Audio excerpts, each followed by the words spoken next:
ဒီနာကကွာကြာရင်ငါတော့သိမှာပဲဟာခင်ဗျားအောင်ကြည့်ရတယ်တနေ့လုံးမျက်စိကိုနောက်နေရပဲဟဲ့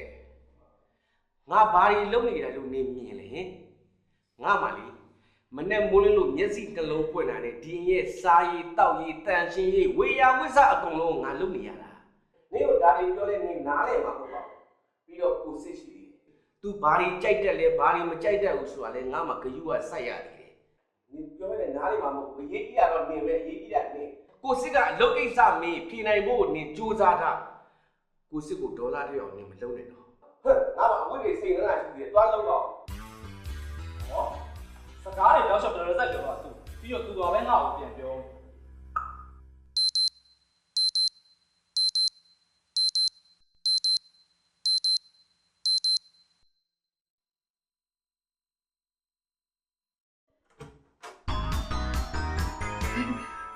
ကိုစစ်လို့လာပြီကိုစစ်ဟိုအနိုင်လေးဟိုကိုစစ်ကြိုက်တဲ့မွေးကားချက်ထားတယ်ဟိုပြီးတော့ကိုစစ်ဘာစားနေလဲရင်ဟုတ်ရပါပြီဟိုအာမနာပါနဲ့ကိုစစ်စားနေတာပြောအနိုင်အားလုံးစီစဉ်ပြီပဲဟဲ့ကိုစစ်ရပါဆိုတော့ခင်ဗျာလာခဲ့နေတယ်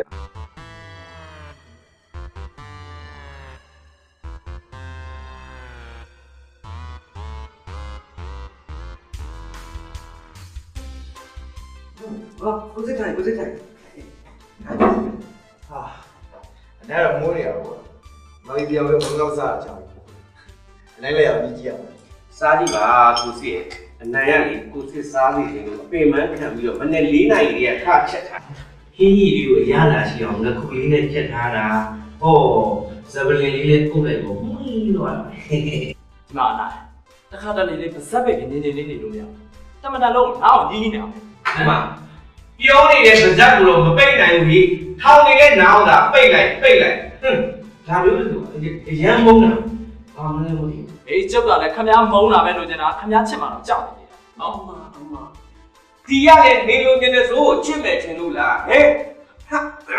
ပြောနေတော့ပေါ်ကလေးဆန်တယ်ဒီမှာအနိုင်တို့ကလေရိုးကြည့်မြင့်မြတ်ကိုပဲကြံပါမတကားဆိုလေနေတိုးလို့အောင်ရဲနေလို့ဆိုတော်တယ်ဟိုမင်းသားတွေကလေခမည်းကိုတိုင်မှနဲ့နှစ်ချီတောင်မတော့ဘူးเนาะတသနာလို့အစီနေငါ့ကိုခေါင်းနေတော့လေတော်တော့အစီကိုစစ်ကိုရင်းမြောင်နေမလုပ်နဲ့ဟောဒိုင်းလည်းပြောနေလို့ခမည်းပြောတာနော်ကြောက်ကိုလာမလွဲချတယ်တော်လို့ပြောနေပါအဲ့ဒီမွေးငါစားရအောင်ပါလားကဲစားကိုစစ်စားသူ့ကိုကြည့်နေတယ်လှဲ့ဂယုဆိုင်နေဂရင်းပြက်လေရော့စီပင်ငါနဲ့ကြောက်စားတော့စားနော်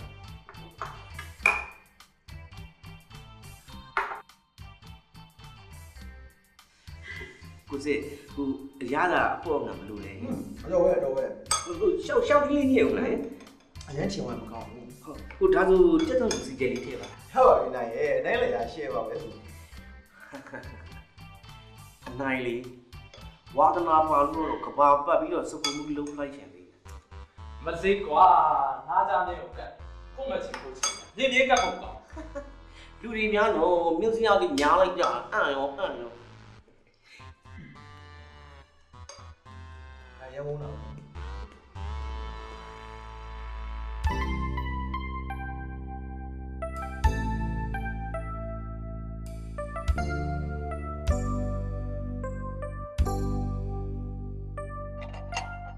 ကဲကြွကိုတော်ကျော်လို့ကြွဟမ်ရှင်တို့နိုင်လေးပါကြီးကြည့်ပါဦးဘယ်အချိန်ရှိနေပြီမနေ့9နာရီအရောက်လာပါလို့ပြောထားတာကိုအခု10နာရီခွဲနေပြီအခုအချိန်မှလာတော့ဘယ်အချိန်လုံးကြမှာလဲကားကြီးကအရန်ကြက်နေပါနိုင်ရဲ့ရှင်တို့ကလည်းအဲ့လိုကြက်တာလို့ပဲကြိုက်နေတာမလားနိုင်ရဲ့ဗျာစောစီဘာရှောက်ပြောနေမသိဟောရှက်တယ်ပေါ့ဟိုမကြောက်ဝမနာသွားဘူးပေါ့ဟလာငညူကဲပါကျွန်တော်ဘာလုပ်ပေးရမလဲလားပြောမှာပြောချင်လို့ကိုလည်းဒီဟာကိုစောင့်နေတာအရင်ဆုံးရှင်တို့အိမ်ပတ်လေအမိုက်တူရှင်းရမယ်အိမ်ရှိရပန်းအိုးတွေကိုနောက်ဖွေးရွှေ့ရမယ်နောက်ဖွေးရပန်းအိုးတွေကိုအိမ်ရွှေ့ရမယ်ကဲနိုင်သူတို့ရပဲရတယ်အိမ်တန်ရှင်းလုပ်ဖို့ခေါ်ထားတာလေဟာအပြင်ကသစိမ်းတွေကိုဘာလို့အထဲကိုခေါ်လာလဲမခေါ်လို့ရမလားအစီရဲ့ဟမ်အိမ်ကောင်မတန်ရှင်းမလုပ်ရင်လေအိမ်မှာရှိတဲ့လူတွေအကုန်လုံးဘွေးကြိုက်ပြီးသေးကုန်လိမ့်မယ်တကယ်လေလူဆရာလာလှုပ်သူကြတော့ယောက်ျားလေးဖြစ်ပြီးဦးစီးဦးဆောင်လုပ်မယ်တော့စိတ်ကူးမရှိပဲနဲ့ဒီမှာခမ ्या ရောဘာလုပ်မယ်ဆိုတော့ကျုပ်အတိုင်းပဲလုပ်တာအော် ရှင်ကလူကြားကောင်းကိုအတန်ကောင်းလာဟစ်နေတာကိုဟမ်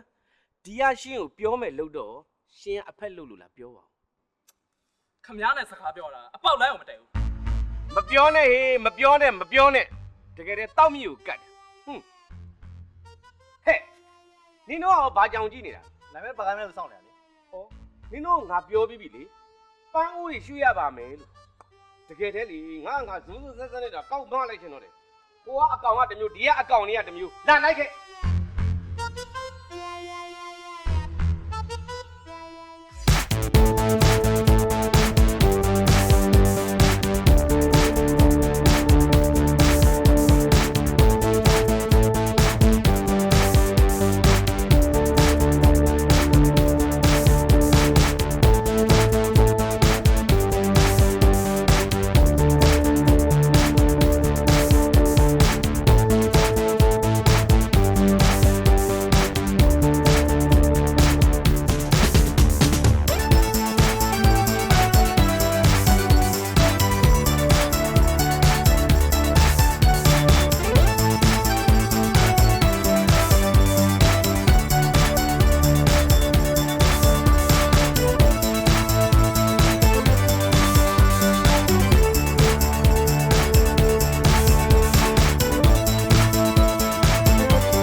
ကြော့ကိုအထင်ပေးလိုက်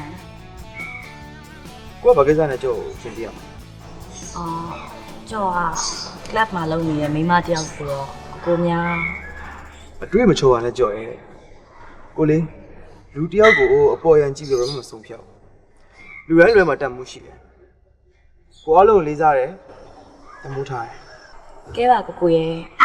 ကိုနဲ့တွေ့ရကြော့အရန်ဝမ်းသာတယ်တိလားကိုနဲ့မတွေ့ခင်တော့ကျုပ်ဘွားတကောင်ချက်တက်မျက်နှာနဲ့အရန်ကိုစိတ်အားငယ်ရတယ်တယောက်တည်းရုန်းကန်နေရတာဆိုတော့အရန်အားငယ်တယ်ကိုနဲ့တွေ့ပြီးမှကြော့စိတ်ချမ်းသာရတယ် ကဲပါကြော်ရဲ့စိတ်ရည်စရာတွေးမနေနဲ့တော့အခုကြောက်ဘွားမှာကိုရှိနေပြီပဲအမအားမရနော် ဟာကိုစစ်စွဲနေပြီလားကြောက်ဒီမှာကိုစစ်အတွက်ကိုအကြောက်တွေပါ ဟာမိုင်းလိုက်လား တခါလေးကရောထည့်လိုက်တယ်နော် ဆရာမလောက်ပါနဲ့သိပါ ခဏလုံး ဟော လမ်းမရဝယ်လာတာမလားအမလီတိတ်ရုံးတာပဲနော်ဒီမှာကိုစီအဲ့ဒါကြီးစားပြီးဝင်းနေပါကြီးတော့ဘယ်လိုလုပ်မလဲ ဒီမှာကျုပ်ကကိုစစ်အတွက်ကိုလမ်းမေးပါဝယ်မလားဗျကျုပ်ကိုယ်တိုင်စိုင်မှာတေးချာမှာပြီးတော့ကြောက်ခိုင်းရတာ ပြောတာလေမင်းပါပါပဲအကြောင်းမသိဘူးများမှတ်နေလား ခမရနေရတာကမပါနဲ့ ဝင်းသွားရင်နင်းကနေတောင်းယူနော်ယူမယ် လက်တို့လက်တောင်းဆိုလောက်ကတာငါပဲ ကဲကိုစစ်စားကြည့်ရော နိုင်တို့ညက်ကိုကြည့်ရအရန်ကြီးရတယ်နော်တစ်ချက်ချက်နဲ့ကြောင်းလက်ချက်အတိုင်းပဲဘာဖြစ်ဖြစ်ကိုစစ်တို့အိမ်ကြီးကအရန်ပျော်ရွှင်ဖို့ကောင်းပါတယ် နောက်ဆိုရင်ကြော်လေဒီရဲ့အရှင်းပြီးဒီခင်မဖြစ်တော့မှာဆိုတော့အခုရပြောကုစားလို့ရနော် တကယ်ကိုစစ်ကကြော့တကယ်ပဲလက်ထက်မှာမဟုတ်လို့လား ဘယ်လိုပြောရတာလဲကြော်ရဲ့ကိုကကြောက်ကိုအပျော်တွင်းနေတယ်ထင်လို့လားကိုဘိုးအတွက်ရည်ရွယ်ပြီးတော့ကိုကြောက်ကိုချစ်ခဲ့တာကိုပိုင်နဲ့ပစ္စည်းဥစ္စာအားလုံးဟာကြောက်အတွက်ကြီးပဲကြောက်သဘောအတိုင်းကြောက်လုပ်ချင်တာလုပ်လို့ရတယ်ကိုပြောရရော ကိုကယောက်ျားပိသားတဲ့သူဆိုတော့စူခဲစင်မြဲစီဆိုတာကြော့ယုံပြီးသားပါအော်ကိုအခုညီတခုလာတောင်းစရာရှိ ကြောက်လေကြောက်ကိုကကူရမလဲ ဟွာလေဟွာကြော့နဲ့တူနေရဲ့ကြော့တငယ်ချင်းကလေဒီည तू ကအဆောင်မှာပြန်မအိပ်ဘူးတဲ့ तू မရှိတော့ကြော့တယောက်တည်းအဆောင်မှာမအိပ်ရဘူးအားကြောင့်ကိုအိမ်မှာကြော့တညအိပ်လို့ရမလား အော်အဆောင်မှာမအိပ်ဘဲနဲ့လေဒီမှာအိပ်တာတော့ဟုတ်ပါပြီဘသူအခန်းမှာအိပ်မှာတော့တော် disquine လေးတွေဖြစ်ကုန်မယ်နော် နိုင်ရလဲကြော့တယောက်တည်းအိမ်မှာပါ သူ့ပဲအမျိုးမျိုး မဟုတ်ဘူးကြော့တို့ဆောင်မှာတရေ6တယ်လေအားကြောင့်ကြော့မအိပ်ရဲလို့ပါ ဟေးဟုတ်အဆောင်မှာတရောချော်တယ်အော်အနိုင်သဘောပေါက်ပြီဒီမှာတော့စိတ်ချဘာတရေမှမရှိဘူးဒီမှာကလေနာနာဘွားတယောက်ပဲရှိ အောင်မငါ့အောင်များငါပေးလိုက်လို့ ယူလိုက်မယ် အဲ့ဆိုကိုကြော့ဒီမှာအိပ်လို့ရလားဟမ် ဟောကြောက်ရဲ့တညမဟုတ်ဘူးကြောက်ရရှိနေဆိုရင်ထာဝရအိတ်လို့ရတဲ့အိမ်မှာ ဟာကိုနော် အဲ့ဆိုနိုင်တို့ကကြောက်အိတ်ဖို့အတွက်အခန်းကောက်စီနေလိုက် ဟုတ်လာစီခန်းသွားပြင်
ဘယ်လိုပြီးကိုခဏရောက်လဲ ဟာကိုကိုကလည်းကြောက်ကိုခံနေရောက်တာဒီလောက်တော့အံ့ဩနေစရာကောင်းနေလို့လားလို့ ဩကိုနှစ်ကလက်ထက်သေးရမဟုတ်ဘူးလေမသိတော့ပါဘူးခဏသွားရင်နော် ကိုကိုကနိုင်ငံသားပြန်ဖြစ်ပြီးတော့ဘာလို့ဒီလောက်တောင်ရှိလို့ဆန်နေရတာလဲကိုကလည်းချီကြောက်ရလဲဘောတူနေမှာကိုရ ကိုကလေကြော့ကိုချစ်လို့တမိုးထားလို့ပြောနေတာ ပါလဲကြောက်ရလဲကိုကိုချစ်တာပဲလေကိုကကြောက်ရဲ့ချစ်တွေကိုမယုံလားဒါရလေကိုမယုံတော့လေကြောက်ရဲ့ချစ်တွေတက်တည်ပြတာ ဩကြော့ရေညစ်လဲတော့နှက်နေပါပြီအခန်းထဲပြန်ပြီးနားတော့နော်ဟိုကြအေးအေးပြက်ပြီးကြော့နေမကောင်းဖြစ်နေမှာ ဟာဖြစ်ကွာ ကြော့လည်းလိမ့်ပါပါကွာအခန်းထဲသွားရင်နော် ကို ကြော့ပြောရကိုစကားနားထောင်မစို့ ကိုကလည်းယောက်ျားဖြစ်ပြီးပိတ်စေးကြိုက်ဒါရလေအစကွာကိုပဲတော့အိတော့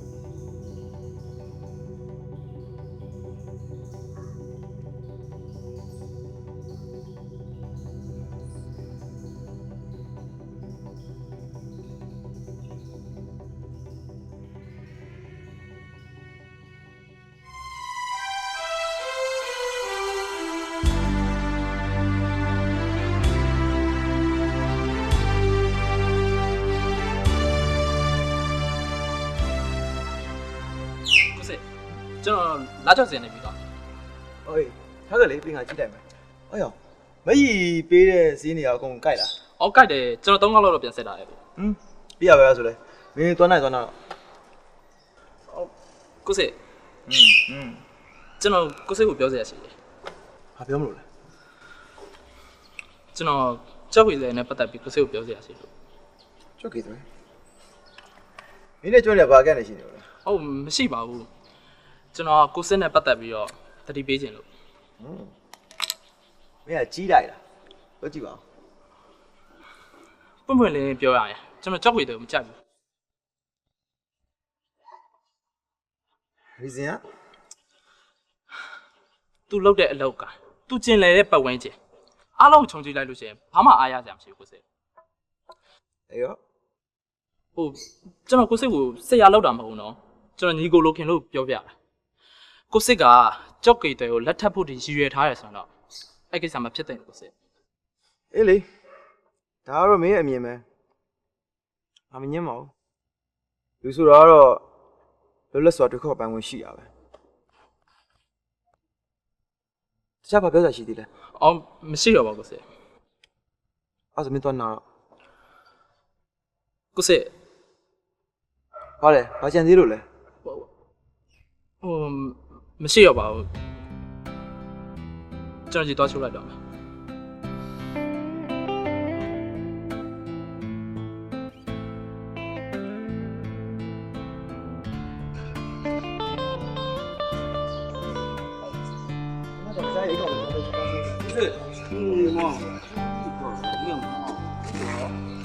ဦးနောရဘာလို့မ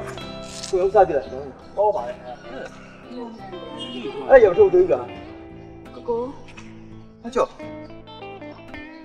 ချောမင်းလည်းမကောင်းပါဘူး ဟုတ်တယ်ကိုကြောက်စိတ်တွေအများကြီးနေတယ် ချောဘာဖြစ်လို့လဲ ကြောက်ဟွာလေး ချောပါကိုပွင့်နေပြောစမ်းပါ ကြောက်အရေးတကြီးပတ်စံ30လောက်လို့ကို ဒါလေးမြကွာအစိုးရကြိုပြောပြီးရော ကြောက်ကိုပြောမှာအားနာလို့လား ကြောက်ဟိုဘာကိစ္စငွေလိုလာတဲ့ရင်လူမှုရေးလားကျမ်းမာရေးလား နိုင်ကိုကြီးစမ်းဖို့မပါနဲ့ငါမကြိုက်ဘူး sorry စီတူကြောက်ကိုရုံးနဲ့ခေါ်သွားပြီးတော့အကောင့်နဲ့မက်ဒီမှာရှိရှာနေပြီးတော့30ထုတ်ပေးလိုက်ငါ expense ထားကြလိုက်နော် ဟုတ်ကဲ့ကိုစစ် ကိုကျေးဇူးရနော်ကြောက်ကိုအားကြရင်ဖုန်းဆက်လိုက်မယ်နော်ကို Okay baby bye see you ကိုစေကိုဘာကားကိုကြည့်အောင်လေ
အစင်းကြီးတွေပြီးအောင်လားလို့ အရေးကြီးတယ်ကိုစီရဲ့ကိုကျိုးတော့နေကုန်ပါပြီကိုစီရဲ့သတင်းသာဖတ်ကြည့်ပါဦး ဘာသတင်းလဲလူရင်းပြောဗျာ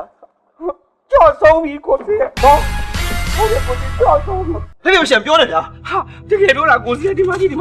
ကိုကြောက်အစာအစိတ်သိပြီးတေးတာတဲ့ဒီမကြီး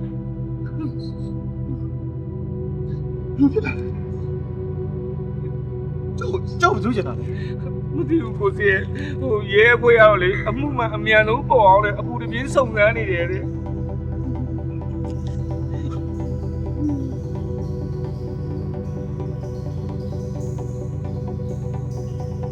အဲ့ဒီကောင်ငါကိုယ်တိုင်တတ်မယ် တတိထားပါကိုစီရဲ့ဒေါ်လာရှိတာမာတတ်တယ်တဲ့ မရဘူးကွာအဲ့ကောင်ငါကိုယ်တိုင်တတ်မယ်မချစ်တော့တဲ့တော့ဘယ်လာတဲ့တော့တဲ့စရာမ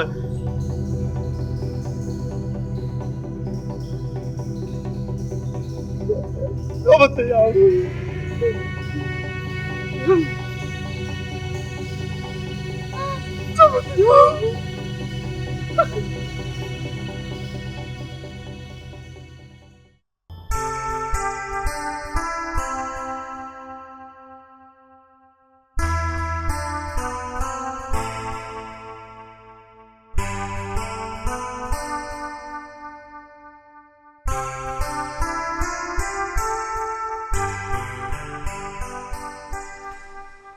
ကိုစစ် ဘာလဲဘာလို့ရရှိလို့လဲ ဟိုကျွန်တော်မင်းနေမကောင်းလို့ကျွန်တော်မနေ့ပြန်တောင်းချပြန်ရမှာကိုစစ်အဲ့တော့ကိုစစ်ချင်မှကျွန်တော်ခွင့်လာတောင်းပါ အေးလေကွာမိဘကျမ်းမာရေးဆိုတော့ပြန်ရမှာအရင်ကားယူပါလေ ဟုတ်နေပါစေကိုစစ်ကျွန်တော်လိုင်းကားနဲ့ပဲတောင်းလိုက်တော့ ဒါဆိုလည်းပြီးရောလေဟောရောမိမိကိုစေကူဖို့ပတ်ဆက်စေသေးဘူး ဟုတ်နေပါစေကိုစစ်ရဲ့မယူတော့ စေတူငါယူသွားဆိုယူသွားကွာနော်မိပြတော့ယူဆိုင် ဟုတ်ကဲ့ကိုစစ်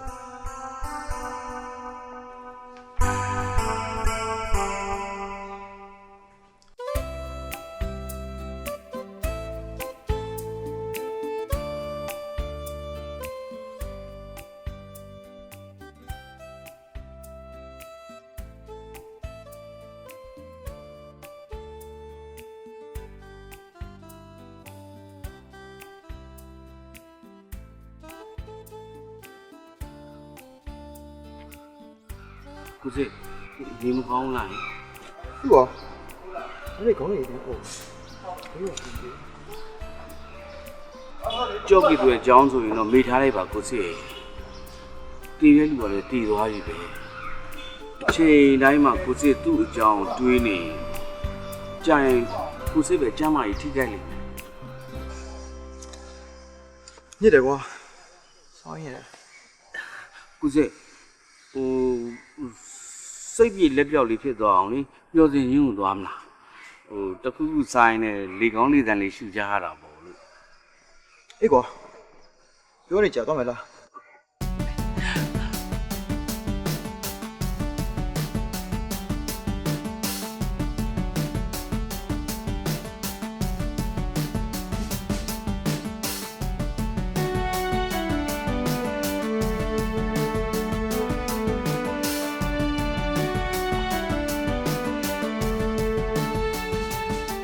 ဟုတ်ကဲ့ဘယ်လိုဖြစ်နေရလဲဘာဖြစ်လို့ငါနောက်တစ်ကောက်ကောက်လိုက်နေရလဲမင်းနေအောင်မဖြစ်ဘူးလားဟုတ်ကဲ့နင်ငါ့ကိုတမင်တကာလိုက်နောက်ရှက်နေရလားညငါတငယ်ချင်းမလို့ကြည်နေရတော့အကောင်းမှမနေနဲ့နှမလို့ရှိရင်တကိုယ်လုံးရကြမရှိအောင်ကောက်ဖက်ပလိုက်တယ်သိလား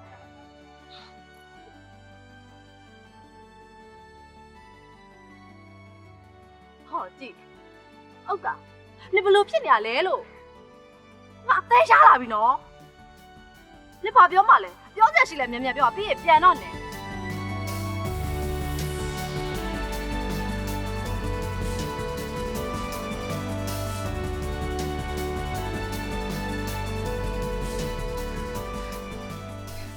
အခု3000ပါနော် ဟုတ်ကဲ့ thank you ပါ ဟိုလေဟိုကိုစစ်ဆင်းလာတော့မယ်ခဏလေးနော်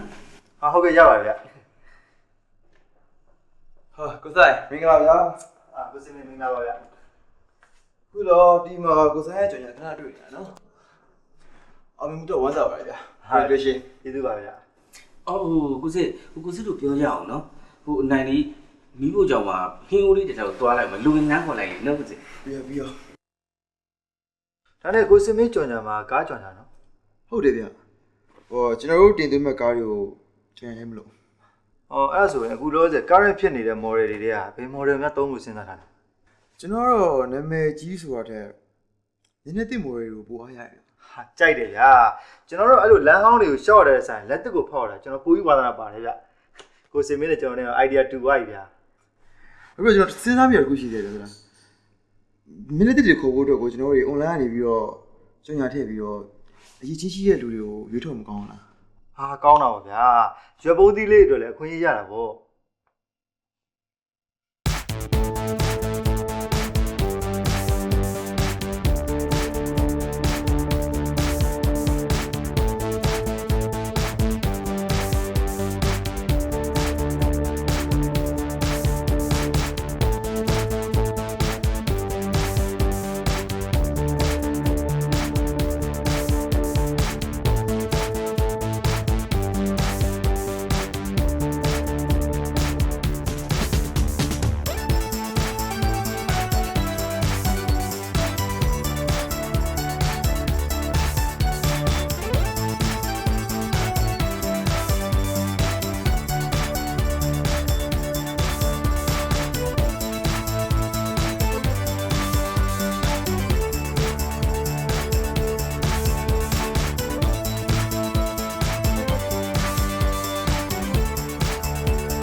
ခါရီကိုတောက်နေရတယ်ဒီမှာလည်းတတရှိသွားတယ်မော်ရဖြစ်ချင်တော့လည်းပြင်မခေါင်းပေါ်တော့ဖြစ်ရဲ့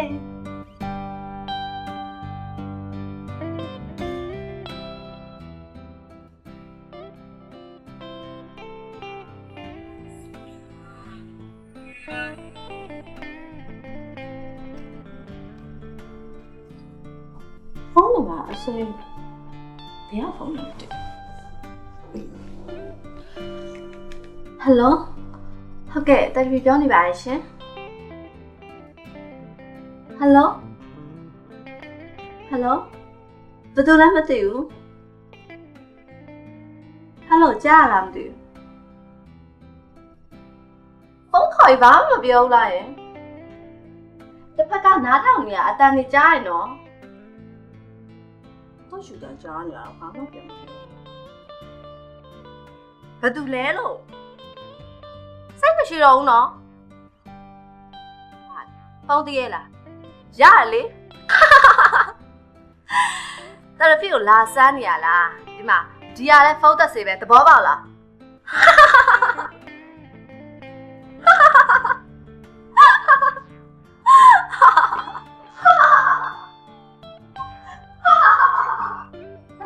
သမီးဘာဖြစ်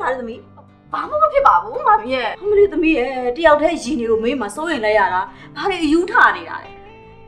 အိတ်တော့သမီးအိတ်တော့ဟာဟုတ်ကဲ့အိတ်နော်သမီးအိတ်နော်စောစောအိတ်တော့နော်ဟုတ်အိတ်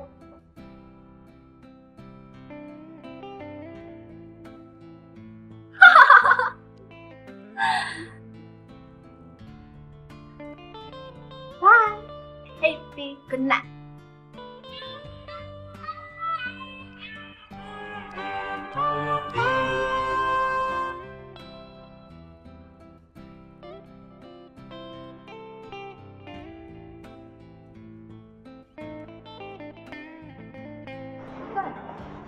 Sorry ပါနော်။ဒါရရင်ချက်နေတော့လေးတို့လေးနဲ့လောက်ကြပါ။ရောက်နေရကြပြီလားကိုဆိုင် နိုင်ဝဲလို့ရှိပြီ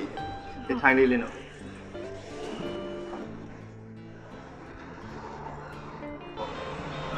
ကိုဆိုင်လင်းလုံးလေးကကားတင်ရကြရမယ်ဆိုတော့သိကြပါရဲ့နော် ဘာဖြစ်လို့မသေးကြမှာလဲကိုဆိုင်စီစီလိုက်လို့ချင်းခဏကပြတ်တယ်ကြဘူးလို့ ။ကိုစားကကြောင်ညာလောက်ကောက်မှာစုပါပဲလေ။ကိုဆိုင်စီစဉ်လိုက်မဖြစ်ဘူးဆိုတာမရှိဘူး။ဟုတ်တယ်ဟုတ် ဒီကကိုဆိုင်ကြောင့်တော်တော်လေးလက်ထားတာဟုတ် ။ဟိုမှာကိုစမလာ ဟာကိုသိမေထိုင်းပါလားထိုင်းပါဘာ3000လဲကို ဟာတော်ရမရရတော့တော့ ကိုမသုံးဆောင်တော့ပါဘူးကိုဘိုက်ကြီးကယ်နေ ကိုသိမေမိတ်ဆက်ပေးအောင်မယ်အဲ့ဒါကျွန်တော်ကားကြောင်ညာတွေရေးထားတဲ့ model နဲ့ရောက်ပြီအလင်းနဲ့ယူရရတယ် ဒီကဗျာခင်ဗျာကျွန်တော်ကို2နှစ်မယ်လို့ကြိုးပြောထားလို့ ဟောဒါကျွန်တော်လုပ်ကိစ္စပဲလေဗျာတွေးတူးတိတ်ပြီးတိုင်ပင်ကြမှာမလို့လားကို မဟုတ်သေးဘူးဗျာကျွန်တော်ကခင်ဗျာကိုအလုပ်ပဲတာခင်ဗျာဘက်ကလူမျိုးလေးလှုပ်ချင်တယ်ဆိုရင်ဘာဖြစ်ကျွန်တော်ကိုကြိုပြီးတော့အတိပေးတိုင်မယ်တင်တယ်ဗျာ ကိုဆိုင်ကသူတို့နဲ့မရိုက်ချင်လို့လားဒါမှမဟုတ်ကိုဆိုင်မှာရေးထားတဲ့ model တွေများရှိလို့လား ဟုတ်တယ်ကျွန်တော်မှရှိတယ်နိုင်တို့ကကြောက်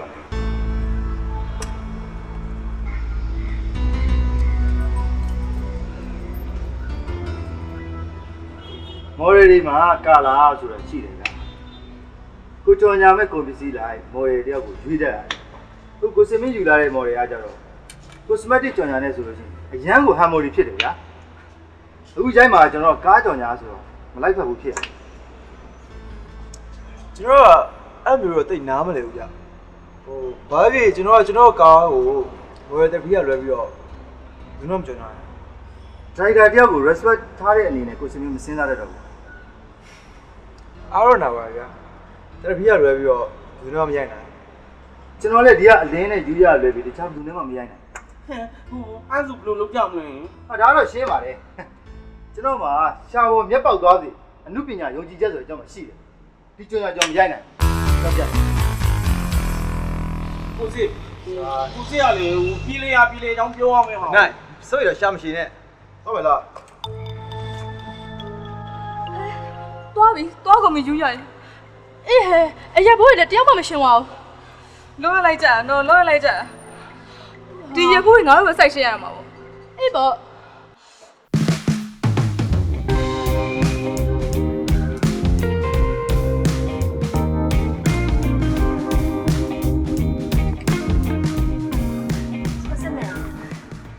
ဟာမော်နေပါဗျာလာထိုင်ဘာသာလို့တက်ပြီးခုမာလေ ။ therapy စိတ်တွေအရန်လှုပ်ရှားနေလို့ဘာမှမစားတော့ ဟုတ်တာဗျာတခုတော့စားပါ ။အားဆိုလို့ရှိရင် ice coffee ခလာ နိုင် ice cup ထုံးมาလိုက်ပါ ice coffee one ကဲပြောတော့ပါတယ်ဘီကဘာလို့တော့ဆက်လုပ်ရှားနေတာ ။စောင်းမွေးဖြေထားတဲ့ចောင်းသားတစ်ယောက်လိုပဲ therapy အောင်စင်းကြည့်ရမှာရှင်နေအရန်တုံနေတယ်။ကိုစစ်မယ်ဟိုလေ therapy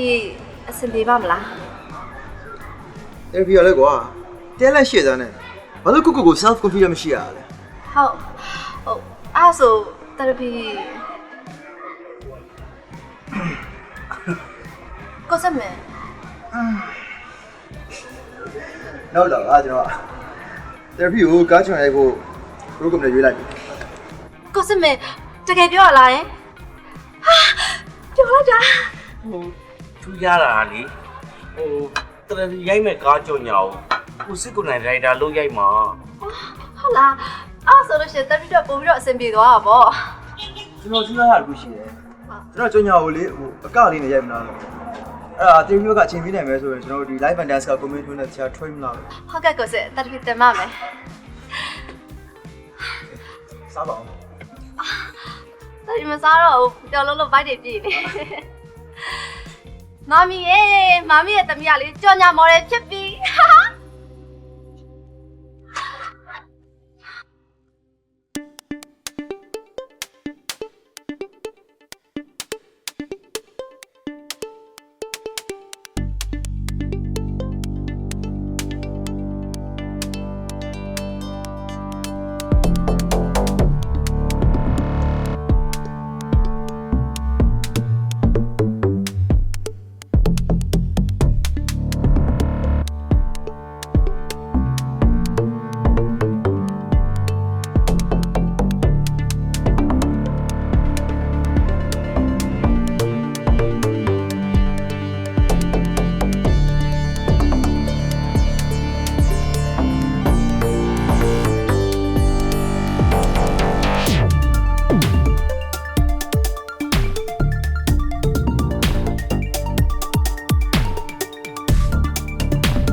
ငါနင်းကိုတတိယနေတာအစီရဲ့ဟိုတောင်ကြီးပြန်လက်ဆောင်ပါလဲဟင် ရှော့စရာအဝတ်တွေပဲပါတယ် အစီရလေဟိုတောင်ကြီးရအောင်ပြန်လာပြီးမှဘာလက်ဆောင်မှမပါဘူးဆိုတော့ငါမှတော့လေဟိုနင်းပြန်လာရင်ဟိုဟာပါနုနုဒီဟာပါနုနုနဲ့မျောလိုက်ရလေဘင်းကိုရှီလို့ အမေနေမကောင်းလို့ပြန်လာတယ်ဗျာကို့အကူနဲ့ကိုဘယ်လိုလုပ်လက်ဆောင်ဝယ်လာနိုင်မှာလဲ ကထားပါတော့ဟဲ့ထားပါတော့ဟိုဒါနဲ့နင်းမျိုးတက်တာရလားဟင် တက်တာပါတယ်တနေ့ရမှဆင်းအောင်ဆင်းတယ်လေအော်ဒါနဲ့ကိုစစ်ကောဟိုဗာလဲကုမ္ပဏီသွားလား ဘယ်ကတော့ကုမ္ပဏီသွားမှာလဲဟိုညကလေအပူကြီးပြီးတော့ဖျားနေလို့ ဟာဘာဖြစ်တာလဲ ရေကူးတာလေရေကူးတာဟိုဖျားခြင်းတို့လိုဖြစ်နေတဲ့ဂျာရေသွားကူးတော့အပူရှက်သွားတာနေမှာပါ ခမားတစ်ယောက်လုံးရှိရတယ်ဗျာကိုစစ်ကိုတားမှာပေါ့ဗျာ ငါမတားပဲနေပါမလားဟဲ့ဟိုငါတားနေတဲ့ဂျာသွားကူးလို့အခုလို့ဖြစ်တာစီနေမသိဘူးနော်အခုတလောလေကိုစစ်ကအရင်ပြောရဆိုတာခက်တာပဲသူ့စိတ်ထဲမှာကြော်ညာရိုက်ဖို့ပဲတည်တယ်ကြံတဲ့ကိစ္စဘာမှအာရုံမရဘူး ဘာကြောင့်ညာလဲ ကားကြောင့်ညာလေဟိုမော်ဒယ်ကဘာကရဖီဆိုလားဟုတ်တယ်အဲ့မော်ဒယ်နဲ့ရိုက်မှာ ဒါဆိုဒရိုက်တာ ကိုစစ်ပဲလေဟိုဒီလိုအစီရဲ့ဟိုအရင်ကြော်ညာရိုက်ဖို့ယာထားတဲ့ဒရိုက်တာကိုဆိုင်ဆိုတာသိတယ်မလား သိရတယ် အဲ့ဒီဒရိုက်တာကိုဆိုင်နဲ့လေကိုစစ်နဲ့နှစ်ယောက်ကြည့်လို့မရလို့တဲ့အဲ့ကြောင့်ကိုစစ်ကသူ့ကိုယ်တိုင်ဒရိုက်တာလို့ကိုဆုံးဖြတ်လိုက်တာ ခုကိုစစ်အခန်းထဲမှာ ဟုတ်တယ်ဟိုအခုပဲအနိုင်သူ့ကိုစေးတိုက်ပြီးတော့ဆင်းလာတာဟိုမှိတ်နေတာတော့မသိဘူးဟိုအစီကိုတွားလို့မနှိုးနဲ့နော် အဲ့လောက်တော့ကျွန်တော်လည်းသိပါတယ်ဗျာ ငါမှာတော့သူပြန်လာလက်ဆောင်လေးပါရမလားလို့ညှော်လိုက်ရအနိုင်မှန်းချက်နဲ့နှမ်းတော့မကြိုက်ပါလားနော်ဝီစီပြီးတော့ရှောင်း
ကောင်းသေးတာလည်းမဟုတ်ပဲဘာလို့ရက်တူကောင်း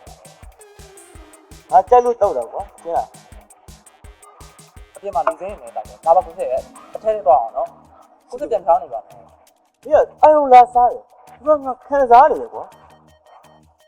ကိုစစ်ရလဲကျွန်တော်ကိုစစ်အတွက်ပြောနေတာ ဟဲ့ဒီသွားနားလိုက်သွားဘဝသွားနားလိုက်သွားဒါချမ်းဆုံးမကြည့်ရဘူး ရရင်နော်ဒီနော်အဲ့ဒါဆရာတို့ခဏနားရပါလား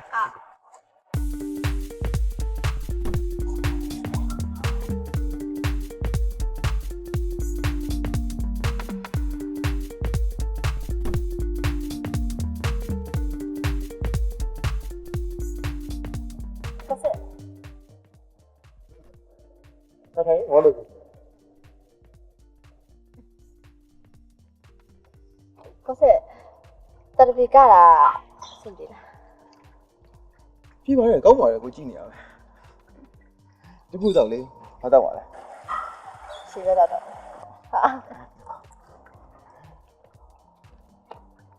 အမကြည့်နေကောင်ဟိုနောက်ကအနိုင်လိုက်ပြောင်းလာတူတယ်ဆိုင်ချဒီီလိုပဲအကျော်နဲ့စနာများ တော့ကြာပြီကြည့်နေတာ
ကြံသေးတယ်ဆိုတော့ ကိုစီဒီဟာလေးတွေဒီလိုကိုလေးလောက်ပါလားကိုစီက ဟေးဘာကြီးမလို့ ကိုစစ်တပီကိုစစ်တော့ပန်းလေးယူလိုက်ကိုစစ်ပန်းလေးကြိုက်တယ် ဟာအဲ့ဒီကိုကအကြံချင်းတူနေပြီ ဘာဖြစ်လို့လဲ နိုင်ဒီမှာလေတက်ပြီးကော်ဖီကြိုက်တယ်မှန်တီးတော့ကိုစစ်ကလည်းပြီးတော့ကော်ဖီဝယ်လာပေးရ တပီကိုစစ်အနိုင်ဟိုကဖီကလေးခဏလောက်ကြိုက်ပေးထားတော့တပီမှာကိုစစ်ကိုပန်းလေးစိတ်ပေးလို့ ဟာရတယ်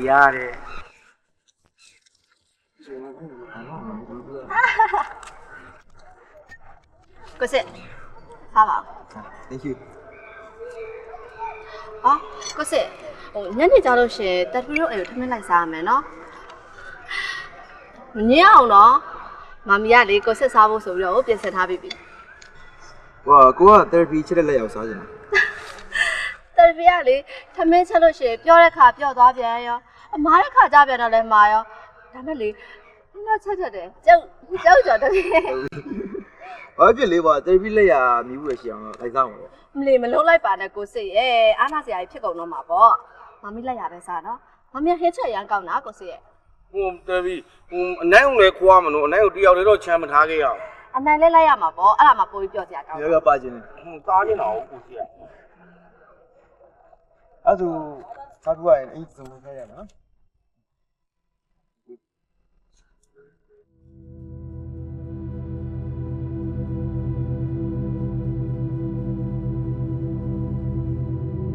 ဟုတ်ပြီရောက်ရေ ခရတာ ကလာတော့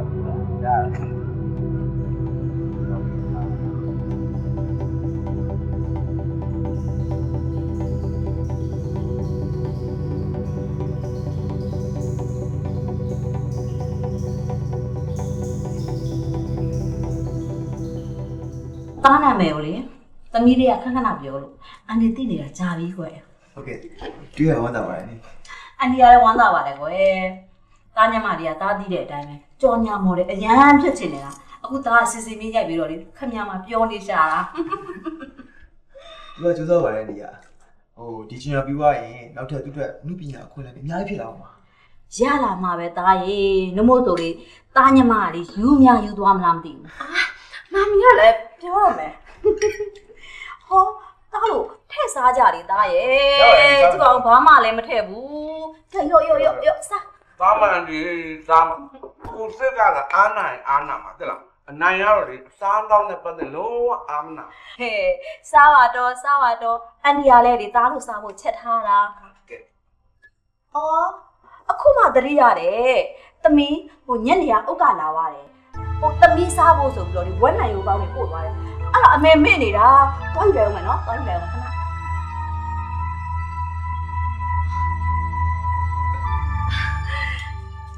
ဟုတ်ဥက္ကဆိုတာကလေတတတိရဲ့ထဲတငယ်ချင်းဟိုသူငယ်တဲ့ကျောင်းသားဘွားတွေကလေအတူကြောက်တက်လာတဲ့တငယ်ချင်းနေသူကလေအရန်လက်ခဲ့ဖို့ကောင်းတယ်ဒါမဲ့ခါကြစိတ်ညစ်ဖို့ကောင်းတယ် ဟင်ဟိုတော့တော်တော်ပြီးကိုဘာလို့စိတ်ညစ်အောင်လုပ်လို့လဲလို့ဟိုဒုတိတင်လို့ပြောပြန် အဲ့ဒါပြပြလို့မဖြစ်ဘူး ဟာဒုတိပြီသူသိပြီ तू ကစမာကလာကောင်လေးထင်ပါရဲ့ သမီးရေရော့ကဲစားဝင်းလာကိုစစ်လက်စားရမယ်နော် တော်ပြီတလူပဲစားပါ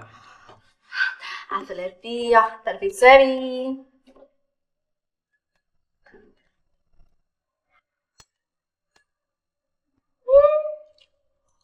အဲ့ဒါရှယ်ပဲဘောကောင်ကျေးဇူးတော့တယ်စီးလေးရောနည်းနည်းထိုးလိုက်အောင်မယ် သမီးရတယ်ခမင်းကိုပြီးအောင်စားပါသမီးရေနောက်တော့မှဆက်ပေါ့ ဟယ်လိုဟုတ်ကဲ့လားအေးနေဖို့တဲ့ခုနိုင်ရွက်မှာစားနေရအရသာပြောနေပါနဲ့ချာနေရပဲဘာဖြစ်ရမှာလဲငါနာမအရမ်းပဲနိုင်ရွက်လည်းမလက်ဘူးလားမသိဘူးနိုင်ပြတမျိုးပဲအခုမှ sorry တွေလုပ်နေတယ်စေနာမပါမှန်းသိတာအကျေးဆက်ချင်တယ်ဆိုနှက်ဖြတ်ကြမှာလာဆက်တော့အေးပါဒါပဲ အပ်ထားတာကြည့်တော့မောင်စမင်းရေ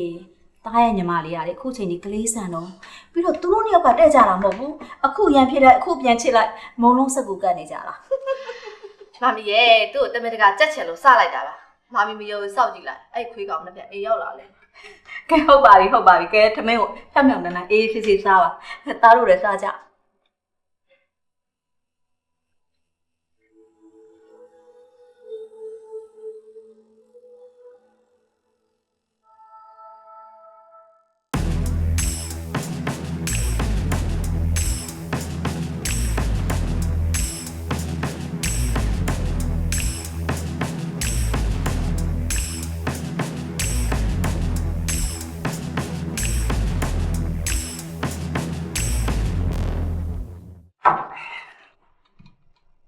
ကဲဒီမှာစီ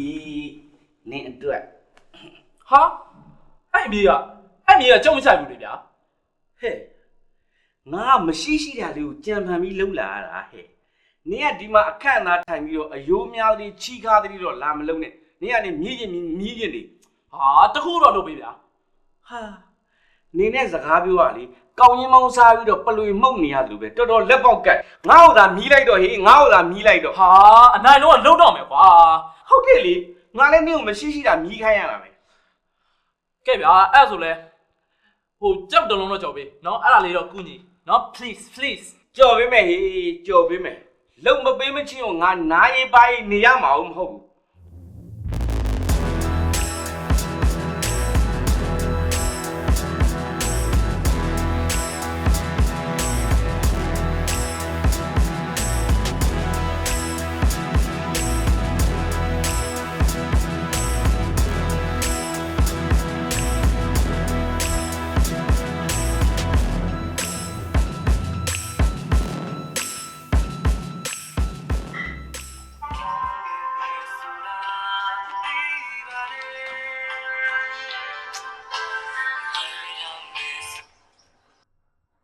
ဟုတ်ကပြော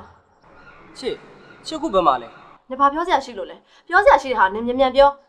ချစ်ကလည်းကွာကိုမင်းနာဖြစ်အောင်လေ ဟုတ်ကငါစိတ်မရှိတော့ဘူးနော်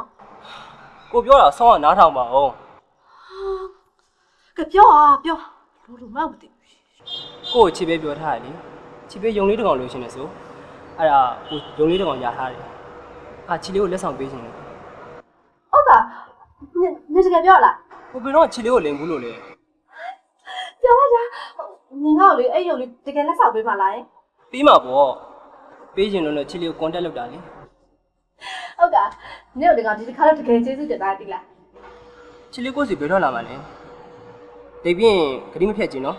နင်ရောရောက်ကုန်ပါလား လောလောဆယ်တော့တောင်းမှာပဲနောက်တစ်ပတ်လောက်နေရုံကိုပြန်လာမှာလေ ဟုတ်အဲ့ဆိုဒီလိုလုပ်လေဟာနေရန်ကိုရောက်လို့ရှိရင်ငါရှိချက်ဖုတ်ဆက်လိုက်ငါမရှိလာခဲ့တယ် โอเคလေဒါဆိုကိုတို့ပြင်မယ်နော် Okay ဟုတ်ကငါနဲ့အရင်တွေ့ချင်တယ်တိလား Okay see you therapy ကိုစမဲ sorry နော်ဟိုတယ်လီဖုန်းပြောနေရကိုစမဲရောက်လာမသိလိုက်ဘူး ပြောအောင်နည်းပြောနေအောင်ကွာ ကိုတယောက်ပါ နည်းပြောလေပြလဲဆို ဟုတ်ကပါဟိုလေ तू ကရုပ်လေးတစ်ကောင်ရထားတယ်ဆိုလို့အဲ့ဒါ ထားပါအဲ့ဒါကိုစိတ်ဝင်စားအောင်ဟိုမှာအနိုင်ထမင်းစားကိုပြင်ပြီးသွားပြီတဲ့တော့လာရအောင်လား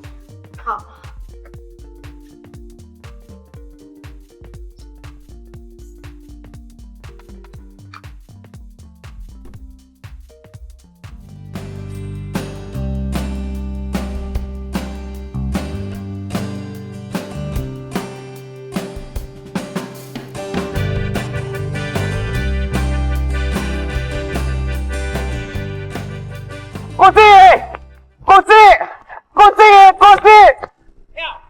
ဘာလို့သွားမှာဈေးဦးနေမဟုတ်လေအခုကိစ္စမဟုတ်ကိုစီစိတ်ခိုင်ထားတော့ ဟဲ့ပြောတာပြောစမ်းခေါ်မှာငါဟုတ်ဟာ ကိုစီတရပြီလေတရပြီအခုပဲဘကူအပြန်ကားစီတန်းပြီးဆုံးလို့တဲ့ အဲ့ဒီကောင်းလား ဟုတ်ကဲ့ကိုစီအခုပဲသူ့အမေဖုံးဆက်တာကိုစီ ကိုစစ်ပါပြီလားကိုစစ်ပါပြီလားလေဟာကိုစစ်ရင်နေနေလောက်ရပါဦးရှင်လောက်ရပါဦးကိုစစ်ရင်နေနေတော့လောက်ရပါဦးဖက်ရပါဦးရှင်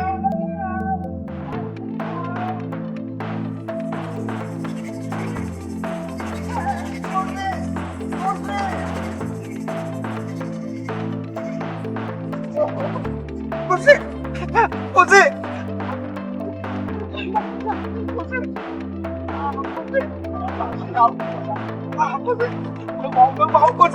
ကိုစစ်ဘာဖြစ်ကြလဲကိုစစ်ဘာဖြစ်ကြလဲကိုစစ်ကျန်တဲ့ကိုစစ်ကိုကယ်ပါဦး